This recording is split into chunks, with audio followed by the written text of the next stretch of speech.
Hi everyone, and welcome to Chats in the Common Room, where we discuss all about magical things. I'm Pratiti. Hi, I'm Maisha. And I'm Sanvi.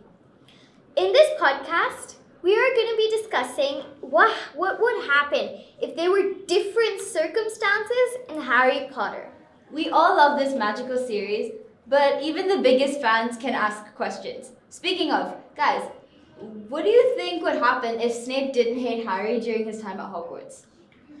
The circumstances would have changed a lot. It would the plot of the story would be really different. Exactly. I am sure Snape only hated Harry because James married Lily and Snape really liked Lily.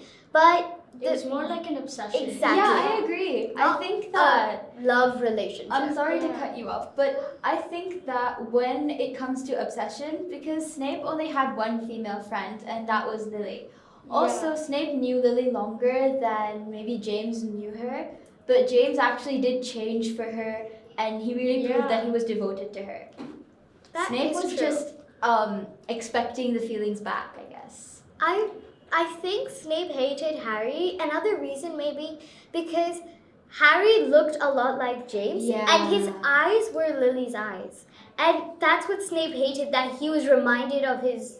And also, it wasn't just Snape hating Harry. Even Harry hated Snape back because he knew that he was involved with Voldemort, and even though Dumbledore sent him as a spy, but nobody knew that he was a spy. Exactly. So yeah, I think that if Snape wasn't so mean to Harry when they first met, because I mean, in the movie at least, the poor guy was actually writing notes as to what he was saying, and Snape thought he was just doodling, and I feel like it could be a huge misconception. Their relationship could have been a lot better. Yeah, it could have. Pratiti, do you have any questions? Yes. I was just wondering what would happen if Hufflepuff and Ravenclaw weren't sidelined. Meaning, like in the movies, I feel like Gryffindor and Slytherin were the only two houses that were actually there in the movies.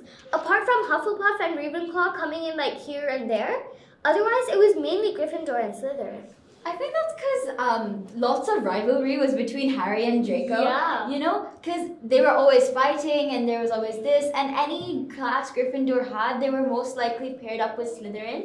Yeah. And mostly, it was because it was from Harry's point of view, we could only see Gryffindor and Slytherin's rivalry. But if the story would have been shown from another person's point of view, maybe we would have seen more of those two houses. Like, how cool would it have been to see a few scenes from, let's say, the Goblet of Fire in Cedric's point of view? How cool would that have been to see the Hufflepuff common room and how they interacted with their housemates? Like, we never really got to see the Ravenclaw or Hufflepuff common room. We did see the Ravenclaw one. Seventh book, remember? Just once or twice, maybe. One scene, the and key one. In Hufflepuff, Cedric was there, whereas in Ravenclaw, Cho and Luna were there. Luna's an icon, I'm sorry. She just is. She's awesome. But I do agree that they're very underrated houses and they deserve to have a lot more attention. Exactly. Hufflepuff was kind-hearted and hardworking, whereas Ravenclaw was for the smarter ones, you know?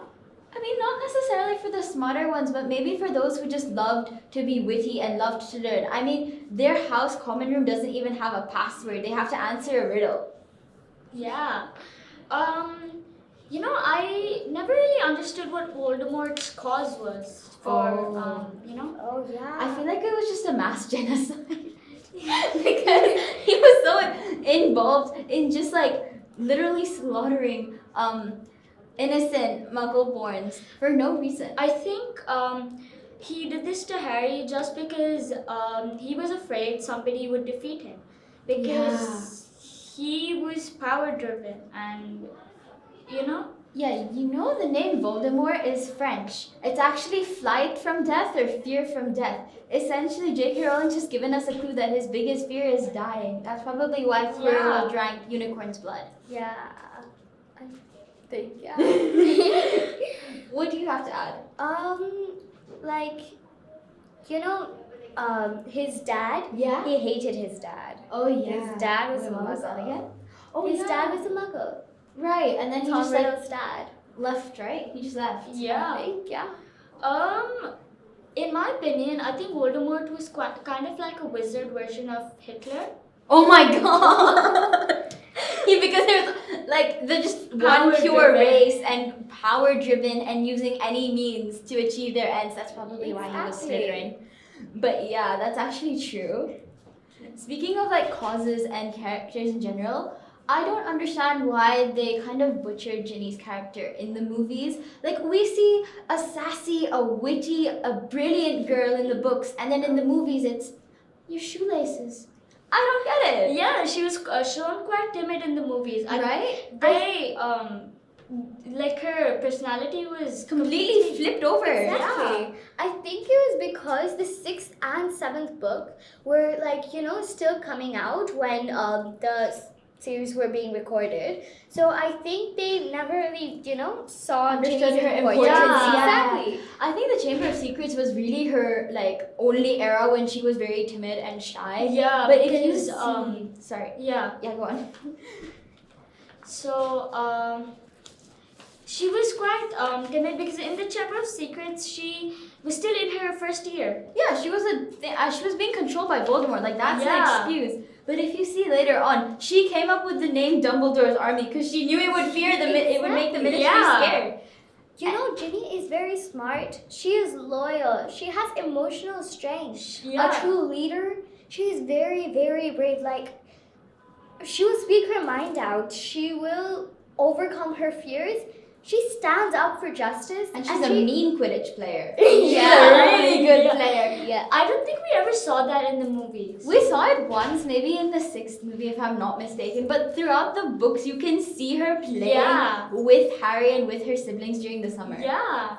But that was never really shown in the movie. It's a bit Mm. sad. Yeah. You know, there's a new TV series coming out that's supposed to be based on the books completely. So I really hope that all these personality traits and all the authentic characters come to life. Exactly. Yeah. I hope these inputs come in. Also, do you remember during the series, coming back to Sandy's point, when we were doing the Hufflepuff and Ravenclaw thing, Right? we only saw the movie or the books from Harry's point of view. Like, I understand he's the chosen one and all, but shouldn't we be seeing something from someone else's view? Like Ron, Hermione. Exactly. Couldn't the movies have been shown from their view? Oh my god, like what about Hermione's experience using a time turner for the entire Oh, year? yeah. Like, I know it's a lot to And we do. would have also gotten more insight into the girls' dormitory. Oh my god, yeah. Speaking of girls' dormitories, did you notice that the number of Gryffindor boys to girls is uneven? That is so true. Yeah. Imagine if there would have been more girls. I think there are 2 more girls, we just never get to know them because Yeah. it's about the Exactly. guys. Exactly. Mostly, yeah. But if the movie was shown from somebody else's point of view, we would have seen the daily life of other students. Yeah, exactly. How they feared Voldemort. Not just Harry. It's not just Yeah. like what Harry was going through. The entire book. Harry's going through this. Harry's going through that. Nothing else. What about Hermione's constant fear that her parents will be discovered? What about Ron's fears about living up to his parents' expectations? I think that there would be a lot of an opportunity for world building should J.K. Rowling have decided to make even like a chapter or even like a paragraph in someone else's point of view. Yeah, That that would is have been Like, really that would nice. have been changing the entire story. It would have changed everything, and I think for the better. Exactly.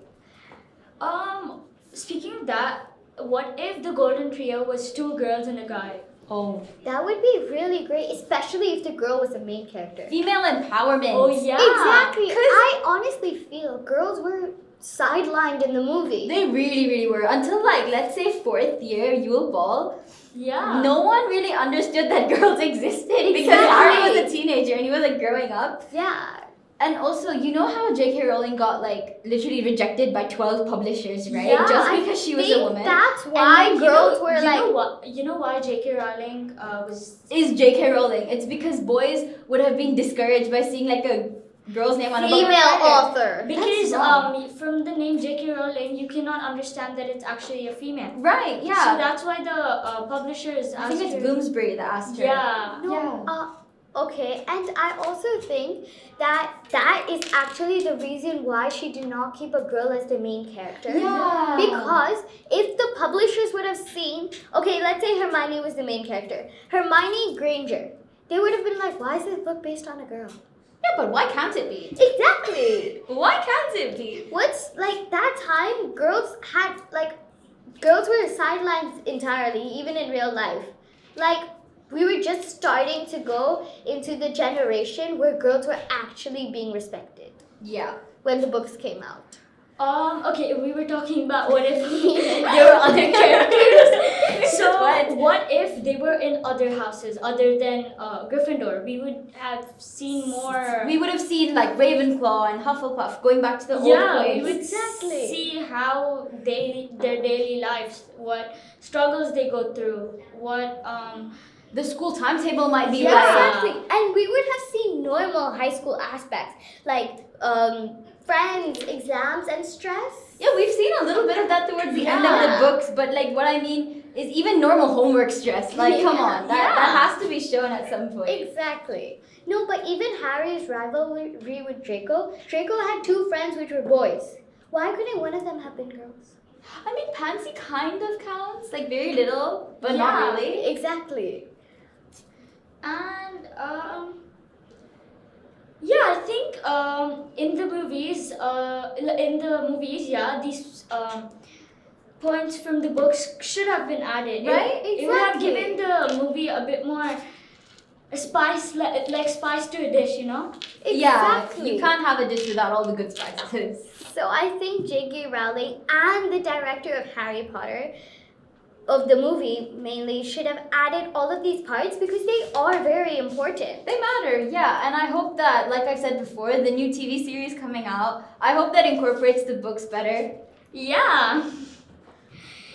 So on that note, witches and wizards, thank you all for listening and joining us today. And thank you, Marsha and Sanvi, for coming on the show. Thanks, Praditi, for having us. Thanks and for to be having honest, us. I am very glad we're using mics and I don't have to use the sonorous charm. Is that what I've heard? Yeah, we really enjoyed though. Yeah. So until next time.